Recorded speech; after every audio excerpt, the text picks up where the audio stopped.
MP আনার খুন হলে লাশ চাই, নিখোঁজ থাকলে সন্ধান চাই।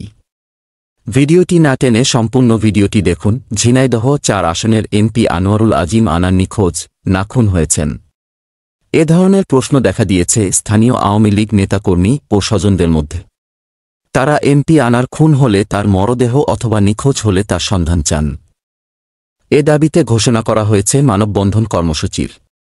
বুধবার ২৯ মে কালীগঞ্জ উপজেলার বারোবাজারে ৩ ইউনিয়ন পরিষদের উদ্যোগে এই মানববন্ধনের ডাক দেয়া হয়েছে। এছাড়া বৃহস্পতিবার স্থানীয় ব্যবসায়ী সমিতিও মানববন্ধন কর্মসূচি পালন করবে বলে জানা গেছে। মঙ্গলবার ২৮ মে এমপি আনারের বাসার সামনে দলীয় নেতাকর্মী এবং স্বজনদের তেমন একটা দেখা যায়নি। আনার কন্যা ডোরিনও সাংবাদিকদের সামনে আসেননি। বারোবাজার ইউনিয়ন পরিষদের চেয়ারম্যান আবুল কালাম আজাদ বলেন, আমরা বারোবাজার ইউনিয়ন পরিষদ, রাখালগাছি ইউনিয়ন পরিষদ ও কাষ্ঠভাঙ্গা ইউনিয়ন পরিষদের উদ্যোগে মানববন্ধন কর্মসূচির আয়োজন করেছি। আমাদের দাবি, এমপি আনার খুন হলে তার লাশ চাই।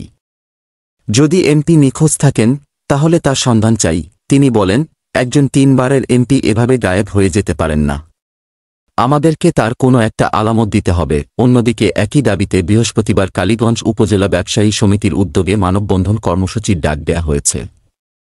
ব্যবসায়ী সমিতির সাধারণ সম্পাদক ইমদাদুল ইসলাম ইন্তা বলেন, এমপি আনার আমাদের ব্যবসায়ী সমিতির প্রধান উপদেষ্টা ছিলেন।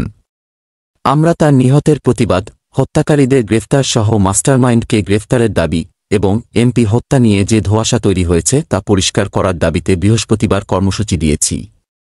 এদিকে মঙ্গলবার এমপি আনারের বাসার সামনে তেমন একটা লোকজন দেখা যায়নি। দলীয় নেতাকর্মীরা উপজেলা আওয়ামী লীগ কার্যালয়ে উপস্থিত ছিলেন। তাদের মধ্যে কালীগঞ্জ পৌরসভার মেয়র আশরাফুল আলম আশরাফ বলেন, বিরূপ আবহাওয়ার কারণে আমরা দলীয় কর্মসূচি বন্ধ রেখেছি। শনিবার থেকে আমরা দলীয় কর্মসূচির ডাক দেব। আমাদেরও একই দাবি, এমপি আনার খুন হলে লাশ চাই, নিখোঁজ থাকলে সন্ধান চাই। উল্লেখ্য, গত ১২ মে চিকিৎসার জন্য ভারতে গিয়েছিলেন ঝিনাইদহ ৪ আসনের সংসদ সদস্য আনোয়ারুল আজিম আনার।